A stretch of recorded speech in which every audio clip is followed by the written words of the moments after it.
নমস্কার। ঠাকুর মা স্বামীজি আর আমার গুরুদেবের চরণে প্রণাম নিবেদন করে শুরু করছি আজকের পাঠ।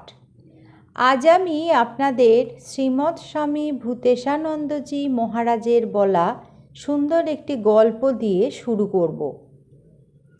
একজন দর্জি খুব ভক্ত, ভগবানের নাম করে।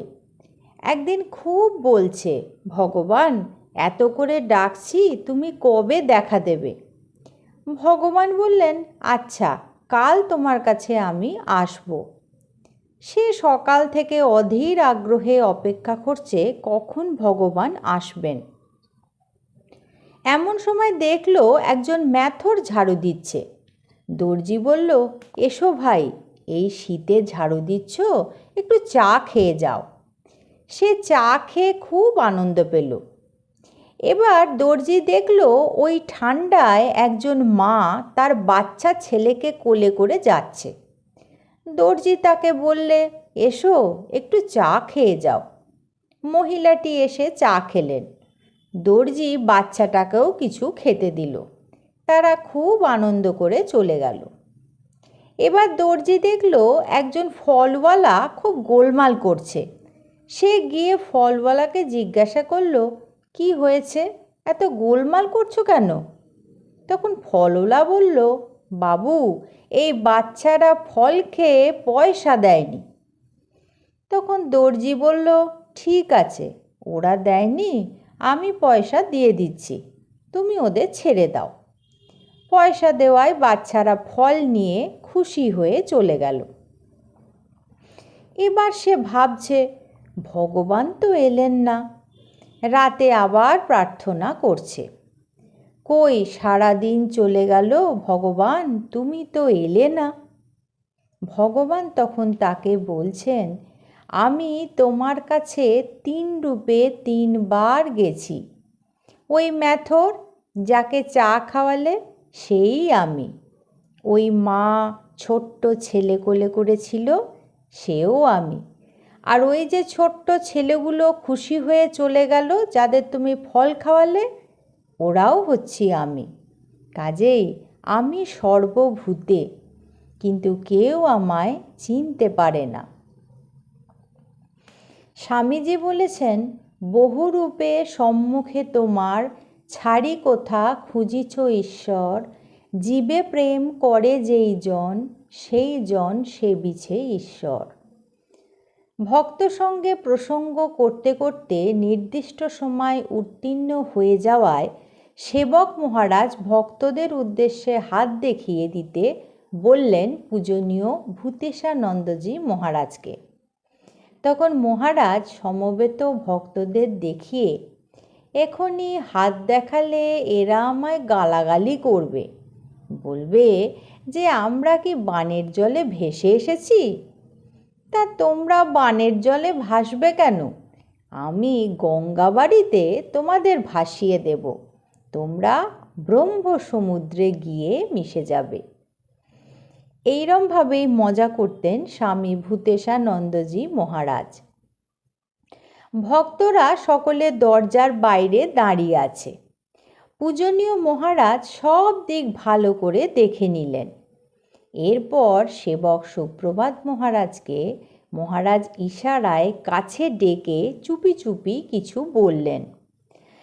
মহারাজ বললেন, আচ্ছা ঠিক আছে, বসুক না। এই উচ্চারণটি কানে যাওয়া মাত্রই বাইরে অপেক্ষামান ভক্তবৃন্দ বন্যাবেগের মতো ঘরের ভিতর ঢুকে বসে পড়ল। শুরু হলো কথোপকথন। তখন মহারাজ বলছেন, তোমরা কি করে বুঝলে যে আমি তোমাদের বসবার কথা বলছি? তখন ভক্তরা বললেন, আমরা সব বুঝতে পারি মহারাজ, তাই আমরা ভেতরে ঢুকে বসে পড়লাম। সেবক মহারাজ তখন বলছেন, ওই যে আমি বসুক কথাটা জোর করে বলে ফেলেছি, তাতেই ওরা বুঝে গেছে।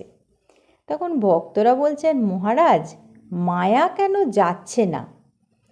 মহারাজ এই প্রশ্নের উত্তরে বলছেন, কোনো ভিখারিকে তুমি দয়া করতে পারো, কিন্তু তোমার ছেলেকে তো আর দয়া করতে পারো না। বাবা কি যে বলেন না, কোনো ঠিক নেই। মহারাজ বলছেন, সব ঠিক আছে, কিছুই ভুল নেই। বাবা এখনও ভীমরতিতে যায়নি, বাবার এখনও ভীমরতি ধরেনি। সকলে উচ্চহাস্য করে উঠল। বাবা তীর্থ করলে কি মন শুদ্ধ হয়? একজন ভক্ত মহারাজকে বলছেন। তখন মহারাজ বলছেন, বলে তো তাই, আর যারা না যেতে পারে তাদের? তখন মহারাজ বলছেন, তাদের বাড়িতে বসে চিন্তা করলেই হবে। ভক্তটি তার নির্দিষ্ট জায়গায় বসতে যাচ্ছেন দেখে মহারাজ কৌতুক করে তাকে বলছেন, দেখো লেগে যায় না যেন, তোমার লাগে লাগুক, জানলাটা যেন না ভাঙে। এই রকমই মজা করতেন আমাদের ভূতেশানন্দজি মহারাজ। ভক্ত বলছেন, মহারাজ কাল স্বপ্নে দেখলাম আপনি মঠের বাগানে বসে নিজে নিজেই তেল মাখছেন। তখন মহারাজ একটু হেসে নিয়ে বললেন, আমি তো নিজে নিজে কিছু করতেই পারি না। সুপ্রভাত। সুপ্রভাত মহারাজ আমাকে তেল মাখিয়ে দেন। না মহারাজ, আমি আর কাউকে দেখতে পাইনি, আপনাকে একা একা তেল মাখতে দেখেছি। এই কথোপকথনের সময় উদ্দিষ্ট সেবক মহারাজ একটু ঘরের বাইরে গিয়েছিলেন। তিনি ঘরে এসে ঢুকতেই পূজনীয় মহারাজ কপট তিরস্কারে কৌতুক শুরু করলেন। এই যে তুমি আজকাল ডিউটিতে ফাঁকি দিচ্ছ দেখছি। তখন সেবক মহারাজ কিছুটা হতচকিতভাবে বললেন, কেন মহারাজ, কি হয়েছে? তখন মহারাজ বলছেন, ওই যে ও বলছে আমাকে বাগানে বসে নিজে নিজে তেল মাখতে দেখেছে। তুমি কোথায় গিয়েছিলে বলো তো, তোমাকে দেখতে পাইনি কেন? তখন সেবক মহারাজ বলছেন, ওর কথায় কান দেবেন না মহারাজ, ও তো ঘুমিয়েছিল, চোখে চশমা ছিল না, তাই আমায় দেখতে পাইনি। ওকে চশমাটা এবার পরে ঘুমোতে বলবেন। তখন মহারাজ বলছেন, ও তাই বলো, ঠিকই তো, সুপ্রভাত মহারাজ ঠিকই বলেছেন, তোমার চোখে চশমা ছিল না, তাই তুমি দেখতে পাওনি, নইলে ও আমায় ছেড়ে তো কখনো যায় না। উপস্থিত সকলে খুব হাসি রোল সারা ঘরে ভরে গেল। আজকের মতো সময় শেষ, ওদের এবার হাত দেখিয়ে দিন মহারাজ।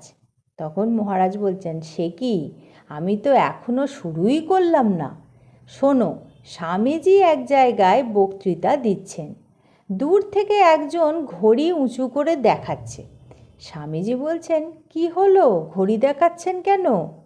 লোকটি বলল, সময় হয়ে গেছে। তখন স্বামীজি বললেন, সে কি, আমি তো এখনো আরম্ভই করিনি, তাতে এখনই শেষ করব কি করে? এই রকমভাবে নানান রকম মজা করে আমাদের সকলের মন আনন্দে ভরিয়ে রাখতেন আমাদের গুরুদেব স্বামী ভূতেশানন্দজি মহারাজ। আজ এই পর্যন্তই। পরবর্তী পর্বে আমি আপনাদের এই রকমই কিছু ঘটনা বা মহারাজের বলা গল্প বলবো। ঠাকুর মা স্বামীজি আর আমার গুরুদেবের চরণে আপনাদের সর্বাঙ্গীন মঙ্গল কামনা করি। আপনারা সকলে ভালো থাকুন, সুস্থ থাকুন। নমস্কার।